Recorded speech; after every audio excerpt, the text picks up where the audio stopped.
Hello everyone, నేను మీ doctor Ashwini, infertility specialist 49 Rajahmundry branch. So couple ఒకళ్ళు అడిగారు, అదేంటంటే వాళ్ళకి మ్యారేజ్ 7 years అవుతున్నా still they are not able to conceive, అంటే పిల్లలు అనేది ఇంకా కన్ఫర్మ్ అవ్వలేదు. సో ఇదే క్వశ్చన్ నేను తరచుగా యూట్యూబ్లో కానీ తర్వాత ఇన్స్టాలో కానీ అలాగే వచ్చే కపుల్స్లో కూడా చూస్తున్నాను. సో మ్యారేజ్ 5 years అవుతున్నా, మ్యారేజ్ 7 years అవుతున్నా, ఇంకా ప్రెగ్నెన్సీ కన్ఫర్మ్ అవ్వట్లేదు. సో కన్ఫర్మ్ అవ్వట్లేదు అని అంటే డెఫినెట్గా మీరు ఒక ఇన్ఫర్టిలిటీ స్పెషలిస్ట్ ని కన్సల్ట్ అవ్వాలండి. సో ఇన్ఫర్టిలిటీ స్పెషలిస్ట్ ని కన్సల్ట్ అవటం వల్ల ఏంటంటే మీకు బేసిక్ టెస్ట్ అనేవి చేస్తారు. సో మీ రిప్రొడక్టివ్ హెల్త్ ని దృష్టిలో పెట్టుకుని చాలా ఇంపార్టెంట్ టెస్ట్ ఉంటాయండి. ఆడవారిలో వచ్చేసరికి ఏఎంహెచ్ టెస్ట్, అలాగే అల్ట్రాసౌండ్ స్కాన్ అనమాట.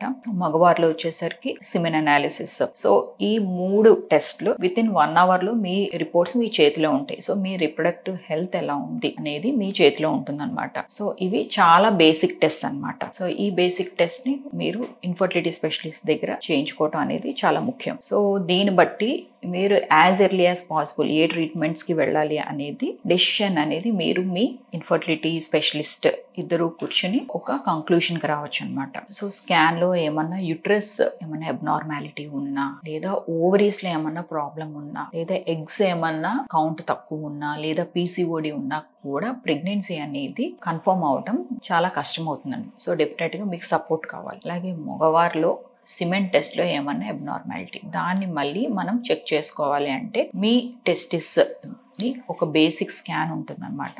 సో ఆ స్కాన్ చేసుకోవటం వల్ల మీ టెస్టిస్ ఎలా ఉంది, ఎపిడిడిమిస్ ఎలా ఉంది, ట్రాక్ ఎలా ఉన్నది అనేది తెలుసుకోవడానికి బెటర్ ఆప్షన్స్ అనేవి ఉంటాయి. సో దీన్ని బట్టి కౌంట్ బట్టి ఏమైనా కౌంట్ అబ్నార్మల్గా ఉన్నా, లేదా ఒక్కొక్కసారి 0 కౌంట్ ఉన్నా కంగారు పడాల్సిన అవసరం లేదు. సో దీనికి కూడా మన దగ్గర మెడికేషన్ అనేది ఉన్నది. అట్ ద సేమ్ టైం అది సర్జికల్గా ఏమన్నా మనం కరెక్ట్ చేయొచ్చా అనేది కూడా చూసుకోవచ్చు. ఒక్కొక్కసారి ఏంటంటే with in short period of medication వల్ల కూడా ఇది రివర్సిబుల్గా అవ్వచ్చు అనమాట. So at the same time ఇవి రెండు ఇలా ఆడవారిలోని మగవారిలోని మన బేసిక్ టెస్ట్ బట్టి స్టెప్ అనేది డెసిషన్ అనేది ఉంటుంది. సో ఒక్కొక్కసారి సర్జరీ ద్వారా కొంతమందికి ట్యూబ్స్ బ్లాక్ ఏదైందో రిమూవ్ చేయొచ్చు. సో ఇమీడియట్గా నెక్స్ట్ 2-3 cycles లోనే వాళ్ళు న్యాచురల్గా కన్సీవ్ వచ్చాం అనమాట. సో ఇది కూడా ఎలా తెలుస్తుంది, మీరు బేసిక్ స్కాన్ బట్టి డెసిషన్ అనేది తీసుకోవచ్చు. సో ఏఎంహెచ్ కౌంట్ బట్టి ఎలా వెళ్ళాలి అనేది ప్లాన్ చేసుకోవచ్చు. అలాగే మీ ఏజ్ కూడా ఇంపార్టెంట్. అలా ముఖ్యంగా ఆడవారి యొక్క ఫిమేల్ ఏజ్ చాలా ఇంపార్టెంట్. సో ఫిమేల్ ఏజ్ ఎందుకు ఇంపార్టెంట్ అంటే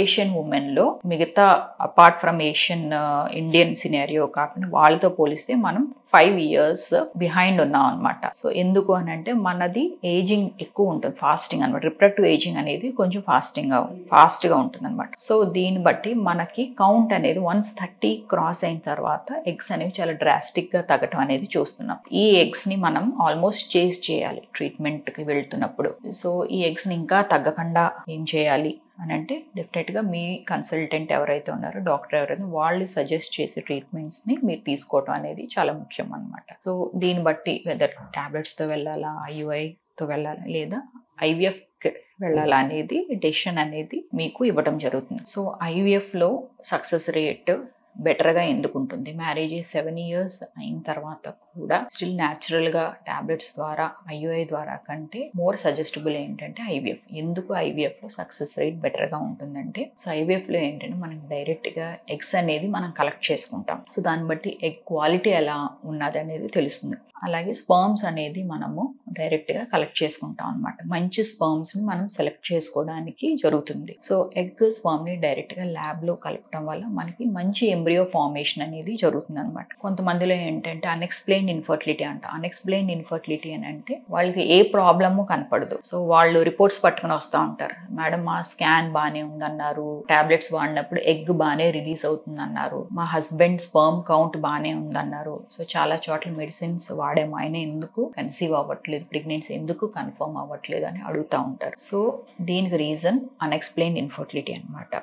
దీనికి మంచి సొల్యూషన్ ఐవీఎఫ్. ఎందుకంటే వీళ్ళకి ఎగ్ స్పర్మ్ అనేది కలవకపోవటం వల్ల ప్రెగ్నెన్సీ అనేది కన్ఫర్మ్ అవ్వట్లేదు. సో దీనికి ఒక మంచి పరిష్కారం ఐవీఎఫ్ లో ఏం చేస్తామంటే డైరెక్ట్ గా oocyte and at the same time sperm ని ఇంజెక్ట్ చేస్తాం అనమాట. సో ఫర్టిలైజేషన్ ఫెయిల్యూర్ అనేది జరగదు. సో ఎంబ్రియో ఫార్మేషన్ డే 5 వరకు ఇప్పుడు ఉన్న లేటెస్ట్ టెక్నాలజీ ల్యాబ్ బట్టి డే 5 వరకు కల్చర్ చేయడం వల్ల ఏమవుతుందంటే సక్సెస్ రేట్ ఇంప్రూవ్ అవుతుంది. సో దీనికి బెస్ట్ ఆప్షన్ వాళ్ళకి ఐవీఎఫ్. ఒకసారి ఎజూస్పర్మియా ఉన్న కపుల్స్ లో జెనెటిక్ టెస్ట్ చేస్తాం అనమాట. స్పర్మ్ కౌంట్ 0 ఉన్న వాళ్ళు జెనెటిక్ టెస్ట్ లో బాగా డ్రాస్టిక్ గా తక్కువ ఉంది అని అంటే డెఫినెట్ గా ఐవీఎఫ్ కూడా ఒక మంచి ఆప్షన్ అనమాట. సో ఈవెన్ స్టిల్ దాంట్లో కూడా కన్ఫర్మ్ అవ్వకపోతే థర్డ్ పార్టీ రిప్రొడక్షన్ కూడా అవైల్ చేసుకోవచ్చు అనమాట. సో ఇలా ఫాస్ట్ అని అవ్వాలి. సో 7 years అయినా కూడా ప్రెగ్నెన్సీ కన్ఫర్మ్ అవ్వట్లేదు అంటే డెఫినెట్ గా కన్సల్ట్ అయితే ఏంటంటే మీకు better option and pregnancy take home baby rate కూడా ఇంప్రూవ్ అవుతుంది.